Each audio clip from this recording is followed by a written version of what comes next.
What's up everyone, Riley here and welcome back to Overkill Reviews. Before we get started, make sure to subscribe, give us a follow, and check out that Patreon. Summer is rolling in and it's that time in the year when I make a full transition from an antisocial gremlin who only listens to black metal to full-on Hank Williams Jr.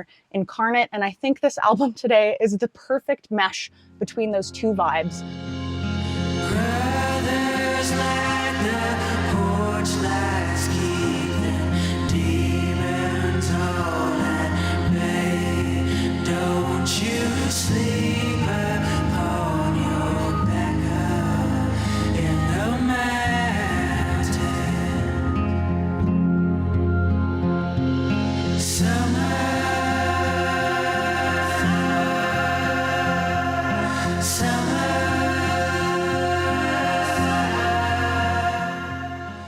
So let's get into it with Dorothea Cottrell's new album, Death, Folk, Country, out April 21st, 2023 on Relapse Records.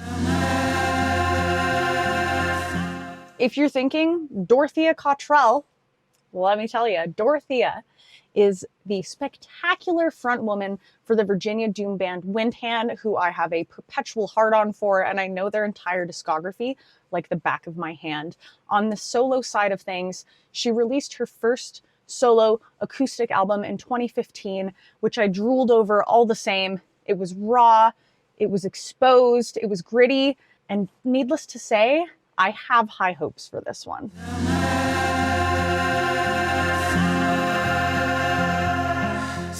Going back in time to 2015 to the first solo release, it was so fucking empty and naked and raw. Just a girl and her guitar, and there were some effects, but they were so few and far between that when they happened, it was like, bam, that's huge, right? And I think I went into this album thinking it would be the exact same approach, and I was excited for that.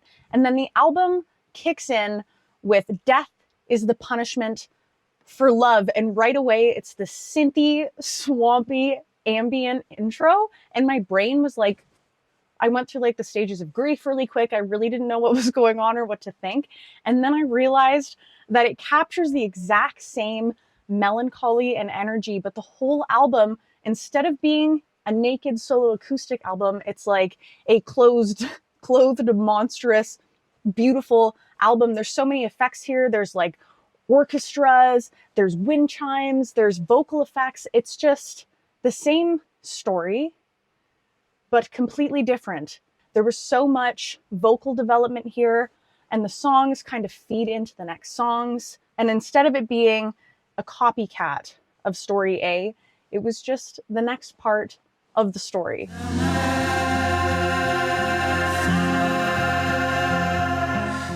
Death, folk, country.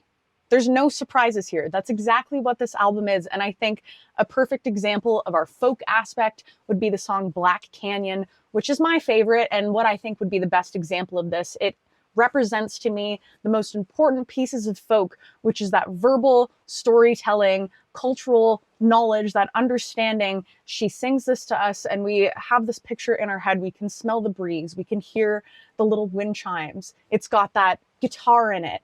And I know exactly what she's trying to portray. And then we have aspects in the album that are so country. It's just that dirt. The album is really melancholic. If we're going for the mood of death, we've got it. It's not a happy album, but you can understand the feelings behind it.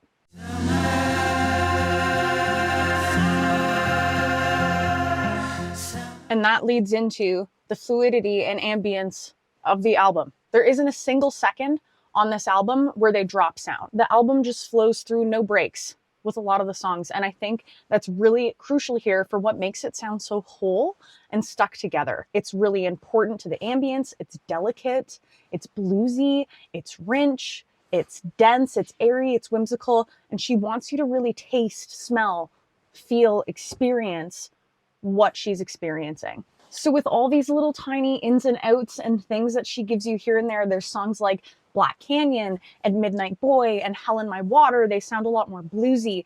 And then she really brings down the atmosphere darker with songs like Take Up Serpents and Effigy at the Gates of Ur. There's pretty pieces like For Alicia and harvester, and all at once, all of these different sounds that fluidly move into each other, they all come from the same place of heart, and they really show how adaptable Dorothea is as a musician. Not gone and not forgotten. If you entered this album like I did, hoping you'd find pieces of the other album on it, you got it. None of these are gone. It's almost like she used the first album as a building block to make this one hit the roof. So you still have all of those beautiful acoustics. You still have that eerie, witchy voice and that Southern belle beauty that drowned in a swamp.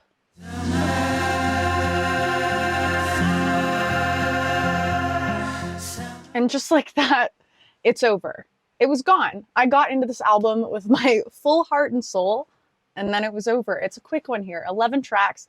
Most songs come in at about 3 to 4 minutes long, which is to be expected as like a country folk album. So if you're expecting a slow burn doom record, this isn't the one for you, but there is one song that is acoustic Windhand to me, and it's Family Annihilator. It clocks in at about 7 minutes. And for out of my own selfish reasoning, I wish this album was longer. I was listening to it while I was farting around doing other stuff, and then I realized it had come, gone, and then like started, and it was already halfway through again.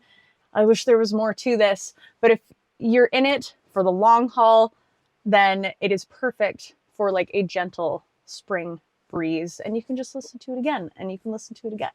And I guess I will have to wait for phase 3 or new Windhand. A beautifully melancholic, emotional, haunting, Appalachian, folk-filled, synth underlaid album of goodness. And I'm such a sucker for little country. My like holy trinity of musical subgenres are metal, folk, and country. So we have it here squished together all in one, and it was the perfect transition for me from winter to summer. So today I'm going to give it a 4 out of 5 skulls on Overkill Reviews.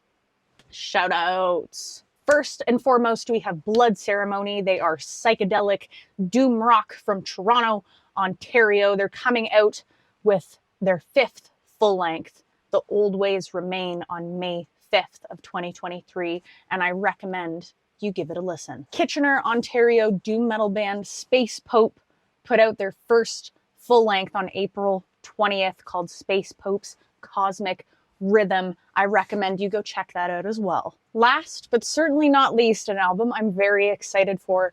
Fort Worth's Frozen Soul has their 2nd full length coming out on May 19th. It is called Glacial Domination. It's coming out on Century Media, and I'm super stoked. Thanks for hanging with me today, guys. Hope you enjoyed this album, and I'll see you next time.